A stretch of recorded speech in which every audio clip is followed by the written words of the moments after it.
Kyle takes off the training wheels, how does that offense look? How good is this offense if he is everything we think he is? It's exciting because that's where you get back into play action.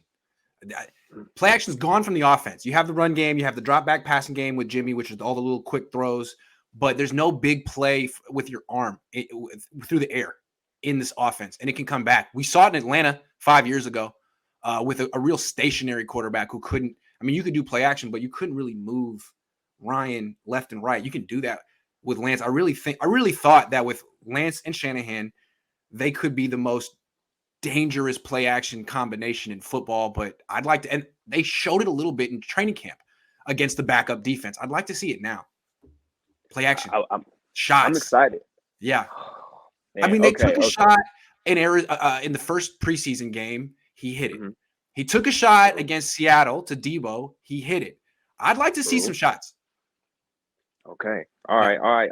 I'm all here for it. I don't know if you see the Speak for Yourself, like the Fox Sports News show, or Emmanuel Ocho. He talked about the Niners offense, and he mentioned it being like a flex bone type of deal with the different type of runners we have with Mitchell and Debo and all these different deals. And I've been thinking about, like, I mean, obviously we're not a flex bone offense, but we didn't have a quarterback that could be utilized in that type of fashion, that can be ran in certain and can utilize his legs. So I'm really just excited to see how this offense can really, like, take that next step with Kyle, and if he can really allow him to do to kind of really take the training wheels off.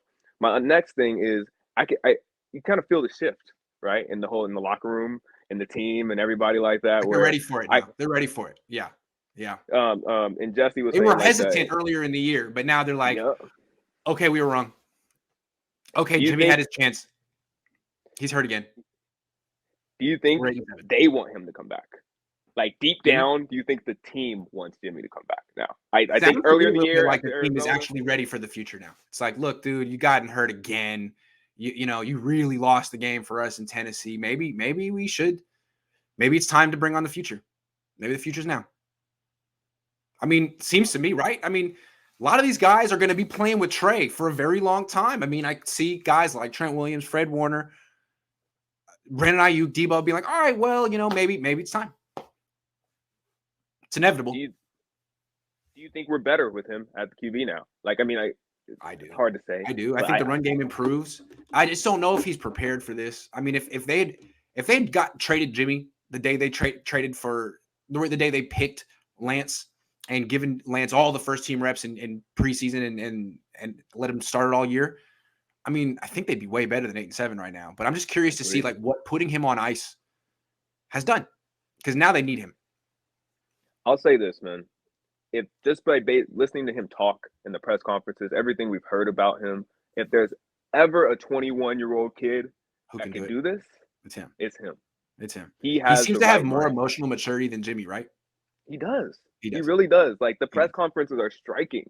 Like, to see even after the loss, like, he was really like, hey, like, I got to play better. And he didn't even play that bad compared to Jimmy, who stunk it up against And Jimmy's like, yeah, we need to play better. Nah, Jimmy, don't do that. Don't use the we, the royal we. It's the royal we for you. Khaneal, great call. Yes, sir. Nice jersey. Thank you. You already know. And next year I'm gonna get another. This year I'm gonna get another freestyle rap for you, man. We'll see how that goes. I'll pick out some better beats for you, man. I've been picking some. I appreciate it. It's all good. We'll work it out. Thank you. See you, man. Later, man. Alfonso says, big fan, long time listener, first time commenter. Love the honest content and unbiased takes. Thank you. When do you think the players will start walking out of press conferences because too many quarterback questions? Man, that's the NFL, dude. You always get quarterback questions. I think one of the things that I think players like about Jimmy is he is not the star of the team. He allows everyone else to kind of be the star. He's the rare franchise quarterback who's not the star. Coach says, man, and you won't call in. So thank you for the $20. So what we know is the free agent market is capricious. And you said capricious, which leaves the Niners one option: control the variables, i.e. Jimmy keeping his starter status. Getting nothing for Jimmy would be an abject failure for the organization. Yes. And what they can control is not making him a backup. Agree. Well, the minute they make him a backup, they sink his trade value, which is something they can not do. It's something in their control. Good call, Coach. You are laser focused on the truth right now. Appreciate you for helping us see what's going on. J Mad says if the Niners are blowing out the Texans by the end of the third quarter, should Trey come out at the game to avoid injury or keep him in for experience and reps? I think he needs experience and reps. But yeah, maybe just hand off at that point.